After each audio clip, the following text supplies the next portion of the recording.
Most people think the gap between them and wealthy people is money. It's not. It's a Tuesday afternoon. Let me explain. A 31-year-old named Marcus worked the same job for 6 years. Good salary, decent savings. He did everything right, budgeted religiously, avoided credit card debt, even opened a Roth IRA because some podcast told him to. On paper, he was responsible, disciplined, doing the things. And yet, every single year, he felt like he was running on a treadmill, legs moving, body sweating, going absolutely nowhere. He couldn't figure out what was wrong. And that quiet frustration, the kind you feel at 11 p.m. when you check your account and feel nothing, was eating at him.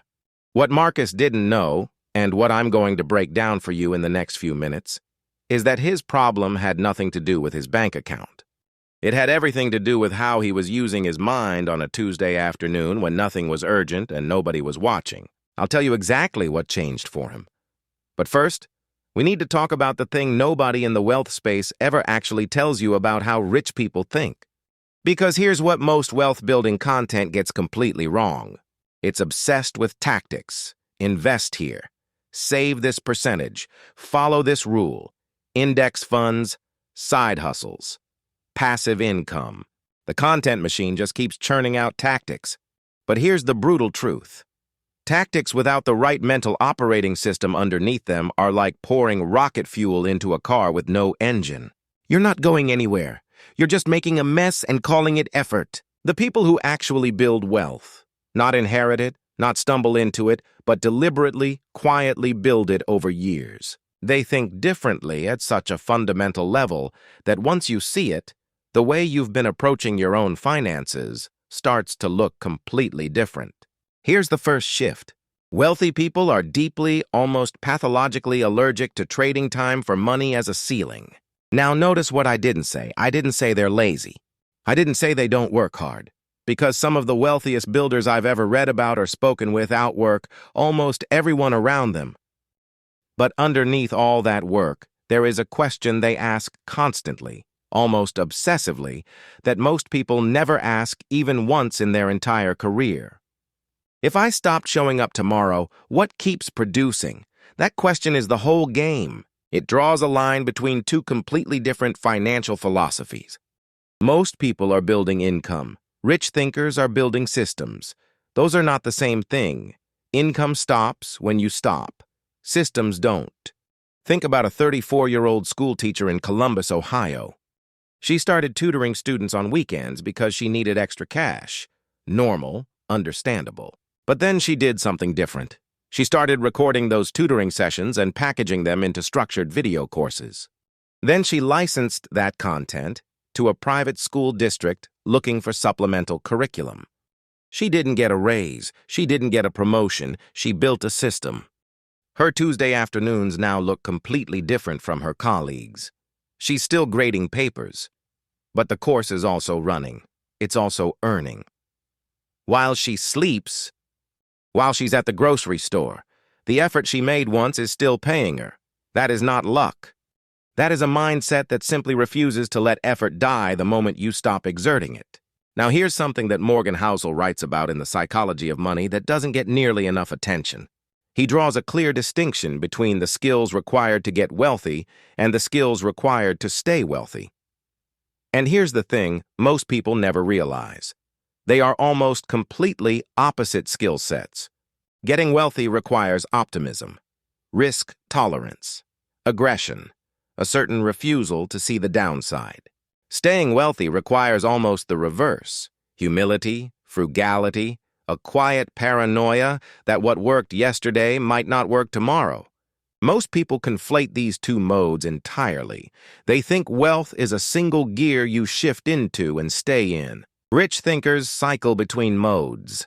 They know when to push forward and when to protect what they've earned. Marcus never learned to shift. He was always in the same gear, cautious, steady, waiting for clarity, waiting for the perfect moment. Here's what nobody told him. The right moment never announces itself. Now here's where it gets a little uncomfortable. Wealthy people have a fundamentally different relationship with discomfort than the rest of us. And I'm not talking about the motivational poster version of this. I'm not saying they love the grind or whatever. I mean something more specific. They've trained themselves, either consciously or through experience, to read discomfort as a signal rather than a stop sign. When something feels uncertain, when a conversation feels scary, when an opportunity feels risky, the average person's nervous system says, retreat, pull back, stay safe. The wealthy thinker feels the same thing, and then leans in anyway, not recklessly, not blindly, but curiously. They've learned to ask, what is this discomfort actually protecting me from that I might need to walk toward? Consider Priya.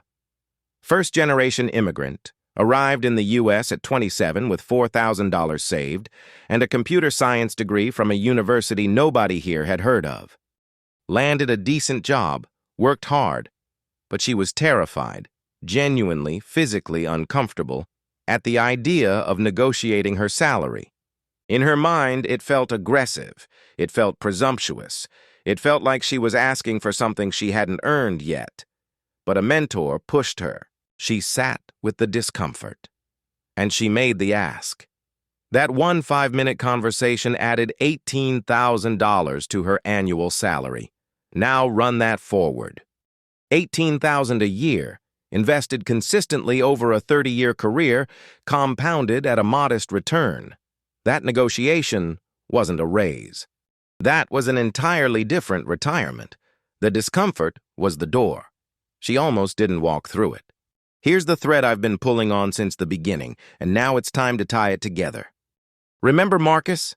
The one on the financial treadmill with the budgets and the Roth IRA and the quiet 11 p.m. frustration? Here's what actually changed for him. He came across research. It's been cited in Harvard Business Review more than once, showing that high performers in wealth building didn't distinguish themselves by working more hours. They distinguished themselves by spending significantly more time in unstructured thinking, not planning, not strategizing. Not listening to a podcast about productivity while pretending that's the same as thinking. Just sitting with a question, letting the mind actually work. Marcus started protecting 1 hour every Sunday morning. Phone in another room. No agenda. Just one question written on a piece of paper in front of him. Where am I currently trading time for money when I could be trading ideas for leverage instead? That question sounds simple. It is not simple. It is a grenade in the mind of someone who's been operating on autopilot. Within 8 months, he had launched a niche consulting project on the side, using knowledge he already had and was giving away for free at his day job. Within 18 months, it was replacing 40% of his salary. He didn't discover a hidden opportunity. He built the mental space to see one that had been sitting in front of him the entire time. This is the pivot that separates the people who read about wealth from the people who build it. Here's the last one, and I want you to sit with this one. Wealthy people think in decades. Almost everyone else thinks in months. This is not a personality trait. It is a strategy, arguably the most powerful financial strategy that exists and the one that costs nothing to adopt. When your time horizon is a decade, a bad year is useful data. When your time horizon is a few months, a bad year feels like evidence that the whole thing was a mistake. When you think in decades, a boring, unsexy, unglamorous investment held consistently, added to quietly, left alone, becomes extraordinary. When you think in months, that same investment feels like it's doing nothing. Jeff Bezos used to tell people, "Everyone asks me what's going to change in the next 10 years. Nobody asks what's not going to change, and that's actually the more important question. The wealth that has lasted, the businesses that compounded, the financial lives that ended up somewhere real. They were all anchored to permanent human truths. People want convenience. People want trust. People want to feel good about their choices. Rich thinkers build toward what doesn't change, not toward what's trending this quarter. Here's where I want to leave you. Marcus isn't wealthy yet, not by any dramatic definition, but he is no longer on the treadmill. He moves differently now because he thinks differently. And the version of you that finishes this video nods along and moves on. That version takes nothing home. But the version that stops right now and honestly asks, What am I giving my best hours to, and is it building anything that lasts? That version begins to shift something. Not dramatically, not overnight, but actually, the gap between you and the financial life you keep picturing isn't a paycheck size. It's a mental operating system running quietly in the background that has never been examined. The rich don't have a secret handshake. They have a way of thinking about time, about discomfort, about attention, about systems that runs every single day, especially on a quiet Tuesday afternoon when nothing is urgent and nobody is watching. You already have what you need to start thinking this way. The only question worth asking now is whether you actually will. If this landed for you, subscribe, because this channel exists to go deep on wealth psychology, not just wealth tactics.